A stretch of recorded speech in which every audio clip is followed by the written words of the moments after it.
എന്തുകൊണ്ടാണ് ശോഭ ചേച്ചി ചാകാൻ തീരുമാനിക്കാൻ കാര്യം? ഞാൻ ഒരു കാര്യം പറയട്ടെ. ഇപ്പൊ നിങ്ങൾ പറഞ്ഞില്ലേ നിങ്ങൾക്ക് സിനിമ TV ഇങ്ങനൊക്കെ നിങ്ങൾ പറഞ്ഞില്ലേ, അതിന് മറുപടി ഞാൻ പറയാം. ഞാൻ 2010-11 കാലഘട്ടത്തിൽ കുങ്കുമപ്പൂ സീരിയൽ നിങ്ങൾക്ക് അറിയാമോ എന്ന് എനിക്കറിയില്ല. ഞാൻ ഇതിന് അഡിക്റ്റ് ആയിരുന്നു. ഓക്കെ, അന്ന് എനിക്ക് ഒരു മോളേ ഉള്ളൂ. ഞാൻ ഈവനിങ് ഡ്യൂട്ടി ഉള്ളപ്പോൾ എനിക്കിത് കാണാൻ വേണം. എന്നിട്ട് എൻ്റെ അമ്മായിപ്പനോടും അമ്മായിയമ്മയോടും എഴുന്നേറ്റാൽ ഉടനെ ഞാനിത് ഷെയർ ചെയ്തിട്ടുള്ള വിളിച്ചു ചോദിക്കും, എൻ്റെ ചാച്ചായി ചാച്ചായി ഇന്നലത്തെ ഭാഗം എന്നെ ചാച്ചായി, ഇങ്ങനെ ആവേശത്തോടെ സീരിയലിന് അഡിക്റ്റ് ആയ ഒരു വ്യക്തിയായിരുന്നു ഞാൻ. ഓക്കെ, അപ്പം എനിക്ക് അന്ന് ഞാൻ ബൈബിൾ വായിക്കും, കുർബാനയ്ക്ക് പോയി, ഇതൊക്കെ ചെയ്യും. പക്ഷെ ഞാൻ കർത്താവിനോട് പറഞ്ഞു, കർത്താവേ എനിക്കിത് നിർത്താനുള്ളൊരു കൃപ എനിക്കിതാ കർത്താവേ. പൗലോസ്ലീഹായോട് നീ പറഞ്ഞിട്ടുണ്ടല്ലോ നിന്റെ കൃപ എനിക്ക് മതിയെന്നല്ലേ. അങ്ങനെ എനിക്കറിയത്തില്ല, എന്നിൽ നിന്ന് ഞാൻ ഫേസ്ബുക്ക് എൻ്റെ മൊബൈലിൽ നിന്ന് ഡിലീറ്റ് ചെയ്ത് കളഞ്ഞു. എനിക്ക് ഇപ്പം സത്യം പറഞ്ഞാൽ സോജനും പിള്ളേരും ഇരുന്ന് ഈ ചിരിയില്ലേ, ചിരി എന്തോ എനിക്കതൊന്നും അറിയാം, ഇനിയിപ്പോൾ അതൊന്നും അറിയത്തില്ല, ചിരിയില്ലേ ഈ തമാശയുള്ള അത് ഇരുന്ന് കാണും. ഇവരിരുന്ന് ഒരു ചിരി ചിരിക്കുമ്പോൾ ഇരുചിരി ബമ്പർ ചിരി. അത് തന്നെ, ഇത് ചിരിച്ചിട്ട് അപ്പൊ ഞാൻ ചോദിക്കും, ഞാൻ അവിടെ അവരുടെ കൂടെ ഇരിക്കും, പക്ഷെ എന്റെ കണ്ണ് TV-യിലേക്ക് പോകത്തില്ല. കർത്താവ് എന്റെ കണ്ണിനെ കെട്ടി, എന്റെ കണ്ണ് TV-യിലേക്ക് പോകത്തില്ല. പിന്നെ ഇപ്പം നിങ്ങൾക്കറിയാലോ, ഫാമിലി ആയിട്ട് ജീവിക്കുമ്പോൾ സിനിമ കാണാൻ പോകണം. ഞാൻ ഇവരുടെ കൂടെ സിനിമ കാണാൻ പോവും. തിയേറ്ററിൽ ചെന്നിട്ട് നന്മ നിറഞ്ഞ മറിയമേ ചൊല്ലിയിട്ട് ഞാൻ ഉറങ്ങും. എന്നെ മാതാവ് ഉറക്കും. ഞാൻ നിങ്ങളോട് പറയാം, എന്നെ എല്ലാവരും കളിയാക്കി. ഞങ്ങൾ 3 ഫാമിലി കൂടിയാ സിനിമ കാണാൻ പോകുന്നത് ഇവിടെ. എല്ലാവരും പറയും, ശോഭ ചേച്ചി പൈസ കൊടുത്ത് തിയേറ്ററിൽ പോയിരുന്ന് ഉറങ്ങുന്ന വ്യക്തിനെ നിങ്ങൾക്ക് അറിയണമെന്ന് വെച്ചാൽ എന്നെ പബ്ലിക്കായിട്ട് ഒരു കളിയാക്കും. അവിടെ ഇരുന്ന് എൻ്റെ കൊന്തയെടുത്തി ഞാൻ നന്മ നിറഞ്ഞ മറിയമേ ചൊല്ലും. പക്ഷെ ഞാൻ പറയാൻ ആഗ്രഹിക്കുന്ന ഒരു കാര്യമുണ്ട്, ഇതൊന്നും നമ്മുടെ കഴിവോ നമ്മുടെ മിടുക്കോ ഒന്നുമല്ല, മനുഷ്യന്റെ ആഗ്രഹമോ പ്രയത്നമോ അല്ല, കർത്താവിന്റെ ദയയാണ് എല്ലാറ്റിന്റെ അടിസ്ഥാനം. പക്ഷെ അതിന് നിനക്കൊരു കാര്യം ഉണ്ടായിരിക്കണം, നീ അപ്പനങ്ങ് സറണ്ടർ ചെയ്യണം. നീ അങ്ങ് സറണ്ടർ ചെയ്ത് കഴിഞ്ഞാൽ ഉണ്ടല്ലോ, നിന്റെ മനസ്സിൽ ഇപ്പം ഞാൻ പറയാം വേറൊരു കാര്യം. എനിക്കിപ്പം കുർബാനയ്ക്ക് ചെന്നാല്, എനിക്കിപ്പം രാത്രി കിടന്നാല് എനിക്ക് നന്മമരത്തെ പറ്റിയ ചിന്ത. ഞാൻ ഇപ്പം കഴിഞ്ഞ ദിവസം കുമ്പസാരിക്കാൻ ചെന്നപ്പോൾ ഞാൻ പറഞ്ഞു അച്ഛനോട്, അച്ഛാ എനിക്ക് നന്മമരത്തെ പറ്റി മാത്രമുള്ള ചിന്ത. എൻ്റെ കെട്ടിയവനെ പറ്റിയോ എൻ്റെ കുഞ്ഞുങ്ങളെ പറ്റിയോ എൻ്റെ ഫാമിലിയെ പറ്റിയോ ഈവൻ ക്രിസ്മസിന് എനിക്ക് ആരെങ്കിലും വിഷ് ചെയ്യണമെന്ന് പോലും എനിക്ക് ചിന്തയില്ല. അപ്പം ഞാന് അച്ഛനോട് ചെന്ന് പറഞ്ഞു കുമ്പസാരിച്ചപ്പം, അച്ഛാ, അപ്പം ഞാൻ പറഞ്ഞു, അച്ഛൻ ഞാൻ ഈ മൊബൈലിൽ ഒരു കാര്യം കാണുന്നില്ല, ഈ നന്മമരത്തി മെസ്സേജ് വിട്ട എനിക്ക് രാവിലെ എഴുന്നേൽക്കുമ്പോൾ 150 മെസ്സേജ് 200 മെസ്സേജ്. ഞാൻ പേഴ്സണൽ പ്രെയർ ചെയ്യുന്നതിനിടെ തലേനയുടെ അടിയിൽ നിന്ന് സോജനെ കാണാതെ എടുത്താണ് ഇതിന് റിപ്ലൈ കൊടുക്കുന്നത്. കാരണം ഞാൻ അവിടെ ലേറ്റ് ആയാൽ അനേകം മക്കള് പ്രെയർ റിക്വസ്റ്റ് ഇട്ടിട്ടുണ്ട്. അത് ഫോർവേഡ് ചെയ്തില്ലെങ്കിൽ നിങ്ങളൊന്ന് ആലോചിച്ച് നോക്കിക്കേ. അപ്പൊ ഞാൻ ഒരു അധ്യായം ബൈബിൾ വായിച്ചിട്ട് തലേണ കീഴ് സോജൻ കാണാതെ ഈ മൊബൈൽ എടുക്കും. സോജൻ മഴക്ക് പറയും പേഴ്സണൽ പ്രെയർ ചെയ്യുന്നതിനുള്ള മൊബൈൽ എടുത്താല്. സോജൻ എൻ്റെ അപ്പുറത്തിരുന്ന് പേഴ്സണൽ പ്രെയർ ചെയ്യുന്നുണ്ട്. ഞാൻ പറഞ്ഞത്, ഞാനിത് അച്ഛനോട് തുറന്നു പറഞ്ഞപ്പോൾ അച്ഛൻ എന്നോട് പറഞ്ഞൊരു കാര്യമുണ്ട്. എനിക്കറിയാവുന്ന ഒരു അച്ഛനായിരുന്നു. ചേച്ചി, ആത്മാക്കളെ പറ്റിയുള്ള ഒരു ദാഹം അത് എല്ലാവർക്കും കിട്ടത്തില്ല, അത് കിട്ടത്തില്ല. പിന്നെ വേറൊരു കാര്യം, നമ്മളുണ്ടല്ലോ, കഴിഞ്ഞ ദിവസം ആശിഷ് ഒരു വീഡിയോ ചെയ്തു. നമ്മൾ എന്താണോ അതായിരിക്കുന്നത്, നമ്മളുമായിട്ട് റിലേറ്റ് ചെയ്ത ആ ഒരു സമൂഹമാണ് അത്. 5 6 ഇപ്പൊ ഞാൻ ആശിഷ്, ആശിലി, ഷാരോൺ, അലീന, ഞങ്ങൾ വിളിച്ചാല് ഞങ്ങൾ വചനമായിരിക്കും പറയുന്നത്, ഞങ്ങൾ കർത്താവിന്റെ കാര്യമായിരിക്കും പറയുന്നത്. ഞങ്ങൾ വേറൊരാളുടെ കുറ്റമോ അല്ലെങ്കിൽ ഞങ്ങൾ വേറൊരു രീതി സംസാരിക്കും. നമ്മളായിരിക്കുന്ന ആ ഒരു അവസ്ഥ അത് നമ്മളെ വളർത്തും, നമ്മളെ TV-യിൽ നിന്ന് മാറ്റും, നമ്മളെ മൊബൈലിൽ നിന്ന് മാറ്റും, നമ്മളെ കർത്താവിനെ പറ്റി മാത്രം ചിന്തിക്കുന്ന ഒരു കൃപയിലേക്ക് നമ്മളെ വളർത്തും. അപ്പം നമ്മള് ആയിരിക്കുന്ന ഒരു സമൂഹം, ആയിരിക്കുന്ന ഒരു കൂട്ടായ്മ, ആയിരിക്കുന്ന കൂട്ടുകാരൻ, ഇതെല്ലാം ഇതിന് ഫാക്ടറാണ്. അപ്പൊ ഒന്നേ ഉള്ളൂ, നിങ്ങളങ്ങ് പ്രാർത്ഥിക്കുക കർത്താവിനോട്, കർത്താവേ എന്നെ ഞാനൊരു തീപ്പൊരിയാണ്, എന്നെ ഒരു തീപ്പന്തമാക്കണേ എന്നങ്ങ് പ്രാർത്ഥിക്കുക. അത്രയും ചെയ്താൽ മതി. എന്നെ നീ എടുത്ത് ഉപയോഗിക്കുക. ഞാൻ കുശവന്റെ കയ്യിലെ കളിമണ്ണാണ്, നിന്റെ കയ്യിലെ കളിമണ്ണാണ്. നിനക്ക് ഇഷ്ടമുള്ള രീതിയിൽ എന്നെ നീ മെനഞ്ഞെടുക്ക്. അത് മനുഷ്യരുടെ മുമ്പിൽ വിരൂപമായിരിക്കാം എൻ്റെ രൂപം, പക്ഷെ ഞാനതിൽ വറി ചെയ്യരുത്. അപ്പ നിനക്കിഷ്ടമുള്ള രൂപമായിട്ട് എന്നെ നീ മെനഞ്ഞെടുക്കണം. ഞാനിതാ വിട്ടുതരുന്നു, ഞാനിതാ അങ്ങ് വിട്ടുതരുന്നു. പിന്നെ അപ്പന്റെ മുമ്പിൽ തുറന്നു പറയണം നമ്മുടെ ആഗ്രഹം. പിന്നുണ്ടല്ലോ, അപ്പനെടുത്ത് അങ്ങ് പൊക്കിക്കഴിഞ്ഞാൽ ഉണ്ടല്ലോ, ആർക്കും ഒരു പിശാചിന് നിങ്ങളെ അടിച്ചിടാൻ പറ്റത്തില്ല. അപ്പനുണ്ടല്ലോ, ഈ കൈവെള്ളയില്, എന്റെ കൈവെള്ളയിൽ നിന്നെ എഴുതി വെച്ചിട്ടുണ്ടെന്ന് വചനമില്ലേ യെശയ്യാപ്രവാചകന്റെ പുസ്തകത്തില്, അതുപോലെ അപ്പനെടുത്ത് ഉയർത്തും. അപ്പൊ നിങ്ങള് ഒരു യെസ് മാത്രം പറഞ്ഞാൽ മതി. നിങ്ങൾ എന്തൊക്കെ ഇപ്പം പറഞ്ഞോ അതിനെല്ലാം പരിഹാരം ഒരു യെസ് പറയുക. എനിക്ക് TV കാണാതിരിക്കാൻ ആഗ്രഹമുണ്ട്, യെസ്. എനിക്ക് ഈശോയെ കൊടുക്കാൻ ആഗ്രഹമുണ്ട്, യെസ് അപ്പാ. എനിക്ക് നിന്നെ ഉപകരണം ആകാനുണ്ടപ്പാ, യെസ് അപ്പാ. എനിക്ക് നിന്റെ കളിമണ്ണാകാനുണ്ടപ്പാ, യെസ് അപ്പാ. യെസ് പറഞ്ഞു കഴിഞ്ഞാൽ ഉണ്ടല്ലോ, കൃപയെന്നല്ല പരിശുദ്ധാത്മാവെന്നല്ല, മുട്ടോളമല്ല അരയോളമല്ല, നീന്തിയിട്ടല്ലാതെ കടപ്പന്മേലാത്ത. ഓക്കെ, ബ്രേക്ക് കഴിഞ്ഞു. അതായത് ഇച്ചിരി മുന്നേ ശോഭ ചേച്ചി പറഞ്ഞൊരു കാര്യം ഞാൻ ആദ്യമേ വന്ന് കയറിയപ്പോഴേ കേട്ടത്, ഇങ്ങനെ ആശയായിട്ട് ശോഭ ചേച്ചിയോട് ചോദിക്കണം എന്നാത്തിനാ മരിക്കുന്നേന്ന് പറയുന്ന ഒരു കാര്യം.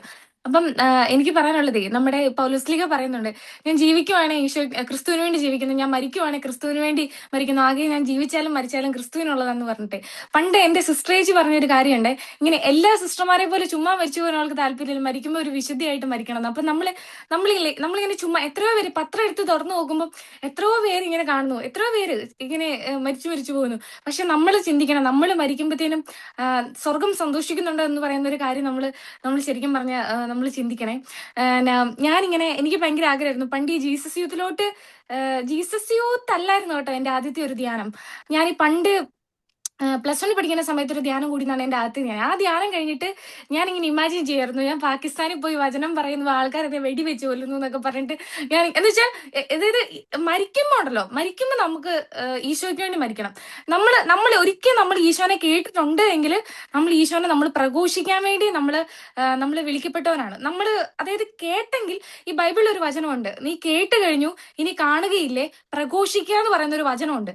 ഏശയുടെ പുസ്തകത്തിലാണ്, കൊട്ടേഷൻ ഞാൻ മറന്നുപോയി. അപ്പൊ ഈ പറയുന്ന പോലെ നമ്മൾ ശരിക്കും പറഞ്ഞാൽ നമ്മൾ ഒരിക്കൽ കേട്ടിട്ടുണ്ടെങ്കിൽ അത് പറയണം. അല്ലെങ്കിൽ കർത്താവ് നമ്മളോട് കണക്ക് ചോദിക്കുക. കാരണം എന്നാന്ന് ചോദിച്ചു കഴിഞ്ഞാൽ അവിടെ ചെന്ന് കഴിയുമ്പോൾ കർത്താവ് ചോദിക്കും, എന്നെപ്പറ്റി നീ കേട്ടിട്ട്, അതായത് ഈ കേട്ട് കഴിഞ്ഞു എന്ന് പറഞ്ഞാൽ നമ്മൾ പറയുന്ന അതിന്റെ ഉദ്ദേശം എന്ന് പറഞ്ഞാൽ ഇത്രേ ഉള്ളൂ, ആത്മാക്കളെ നേടുക. ഇത്രേ ഉള്ളൂ ഉദ്ദേശം എന്ന് പറഞ്ഞാൽ, ആത്മാക്കളെ നേടുക. അപ്പം നമ്മുടെ നമ്മുടെ എന്താ പറയാ, നമ്മുടെ ഏത് വിശുദ്ധന പറഞ്ഞ ഫ്രാൻസിസ് അസീസി അല്ലേ പറഞ്ഞേ, ആത്മാക്കളെ തരിക എന്ന് പറയുന്ന ഒരു സംഭവം പറഞ്ഞു വന്നേ. അപ്പൊ നമ്മൾ ശരിക്കും പറഞ്ഞു കഴിഞ്ഞാൽ നമ്മളും ആഗ്രഹിക്കേണ്ട ഈ ഒരു സംഭവമാണ്, ആത്മാക്കളെ തരിക. നമ്മൾ ഈശോ എന്ന് വെച്ചാൽ നമ്മൾ മൈക്ക് കിട്ടി എല്ലാവരോടും പോയി പറയണമെന്നില്ലല്ലോ. അപ്പൊ നമ്മളായിരിക്കുന്ന സ്ഥലങ്ങളിൽ നമ്മുടെ പ്രാർത്ഥന കൊണ്ട് നമ്മള് എന്നാ പറയാ, ഈശോനെ പറ്റി ഇങ്ങനെ എന്താ ചുമ്മാ ഒന്ന് പറയുക, അവസരം ഉണ്ടാക്കി പറയുക. ഇപ്പം ഞാൻ എന്റെ വർക്ക് പ്ലേസിലുണ്ടല്ലോ, നമ്മുടെ ഇതില്ലേ എന്താ മറ്റേ വട്ടയിലച്ചനൊക്കെ തന്നേക്കുന്ന ക്രോസ് ഇല്ലേ, അഭിഷേക്നിയുടെ ക്രോസ്. അഭിഷേക്നിക്കാര് ഇവിടെ ഞങ്ങളുടെ വീടിന്റെ അടുത്ത്, എന്റെ വീടിന്റെ അടുത്ത് ഇവിടെ എല്ലാ സെക്കൻഡ് സാറ്റർഡേ ഇവിടെ കൺവെൻഷൻ ഉണ്ട്. അപ്പത്തേനും അത് ഞാൻ അവിടുന്ന് വാങ്ങിച്ചതാണ്. അപ്പൊ കുറെ പേര് മീൻസ് എന്നോട് ചോദിച്ചു, ഇത് പുറത്തിട്ട് നടക്കണ എന്നാത്തിനാ, അകത്തിട്ട് നടന്നാൽ പോരെയെന്ന് പറഞ്ഞിട്ട്. ഒരു മീൻസ് ഇന്നലെ ഒരു പുനീത് എന്ന് പറഞ്ഞു പണ്ഡിറ്റാണ് അങ്ങേര്, മീൻസ് ഹിന്ദു പണ്ഡിറ്റ് ബ്രാഹ്മിൻ. അപ്പൊ അങ്ങനെ എന്നോട് ചോദിച്ചു. അപ്പൊ അയാളോട് ഞാൻ ഇങ്ങനെ പറഞ്ഞു, ആക്ച്വലി നിങ്ങളുടെ ഈ ചരട്, അതായത് അവരുടെ എന്താ ഹിന്ദുക്കളുടെ ആ ഒരു ചരടില്ലേ, അത് പുറത്തിട്ട് നടക്കുന്നു, നിങ്ങൾക്ക് അതിൽ നാണക്കേടുണ്ടോ? ഇല്ല. അപ്പം പിന്നെ നിങ്ങളുടെ സിമ്പിൾ അല്ലേ ഇത്, അത് പിന്നെ ഞങ്ങളുടെ സിമ്പിൾ അല്ലേ ഇത്? അപ്പൊ നമ്മൾ ശരിക്കും പറഞ്ഞാണ്ടല്ലോ, നമ്മൾ അവസരം ഇട്ട് കൊടുക്കുക. ഇപ്പം എന്റെ കൂട്ടത്തിൽ വർക്ക് ചെയ്യുന്ന മദാമാര് സാഹിബ്മാരെന്ന് പറഞ്ഞു കഴിഞ്ഞാൽ പേരിന് ക്രിസ്ത്യൻസ് ആണ്, പക്ഷെ അവർ പള്ളിയിൽ പോകുന്നില്ല. അവരെന്നാ പറയാ, എല്ലാം എന്താ പറയാ, പ്രാക്ടിക്കൽ അല്ല. എന്നുവെച്ചാൽ അവരൊന്നും പ്രാക്ടീസ് ചെയ്യുന്നില്ല, അവര് ബൈബർത്ത് ക്രിസ്ത്യൻസാ. പക്ഷെ നമ്മൾ ഇത് കാണുമ്പോഴത്തേനും നമ്മളോട് ആൾക്കാർ ചോദിക്കും, ഇത് എന്നാത്തിന് ക്രോസ് ഇട്ടേക്കുന്നതെന്ന് പറയുന്ന ഒരു കാര്യം നമ്മളോട് ചോദിക്കും. അപ്പൊ നമ്മൾ ശരിക്കും പറഞ്ഞു കഴിഞ്ഞാൽ നമ്മൾ അവസരം ഇട്ട് കൊടുക്കണം. നമ്മളിങ്ങനെ പറയണം, ഞാനിങ്ങനെ എനിക്ക് ഈശോനെ ഭയങ്കര ഇഷ്ടമാണ്, ഞാൻ അതുകൊണ്ട് മീൻസ് ഈശോനെ ഭയങ്കര ഇഷ്ടമായിട്ട് ഞാനിങ്ങനെ ഇട്ടുകൊണ്ട് നടക്കുന്നു. അപ്പൊ ആൾക്കാർ അടുത്ത ചോദ്യം ചോദിക്കും, എങ്ങനെയാണ് ക്രിസ്ത്യാനി ആയത്, ഇവിടെ വന്നിട്ട് കൺവേർട്ട് ആയണോ എന്ന് ചോദിക്കും. കാരണം ഇന്ത്യൻസ് ക്രിസ്ത്യാനികൾ എന്ന് പറഞ്ഞു കഴിഞ്ഞാൽ ഇവർക്ക് അത്ര വലിയ അറിയത്തില്ല. അവരുടെ വിചാരം എന്ന് പറഞ്ഞു കഴിഞ്ഞാൽ നമ്മളാണ്ട് UK വന്നു കഴിഞ്ഞ് കൺവേർട്ടഡ് ക്രിസ്ത്യൻസ് ആണ്. പക്ഷെ നമുക്കൊരു 2000 ഇയേഴ്സിന്റെ ഒരു ഹിസ്റ്ററി ഉണ്ടല്ലേ, നമുക്ക് തോമസ് ലീഗ തന്നൊരു ഹിസ്റ്ററി ഉണ്ട്. നമുക്ക് എന്നൊക്കെ രീതിയിൽ നമുക്ക് വചനം പ്രഘോഷിക്കാം. നമുക്കിങ്ങനെ ഈശോയ്ക്ക് വേണ്ടി അവർ ഒരു മരിച്ച കാരണമാണ്, നമുക്ക് തോമസ് ലീഗ് വന്ന് മരിച്ച കാരണം നമുക്ക് കിട്ടിയ ഒരു വിശ്വാസം ഉണ്ടെന്നൊക്കെ പറഞ്ഞ് നമുക്ക് എന്നൊക്കെ വന്ന് പറയാം. അപ്പൊ നമ്മുടെ സാഹചര്യങ്ങൾ ഇട്ട് കൊടുക്കുക.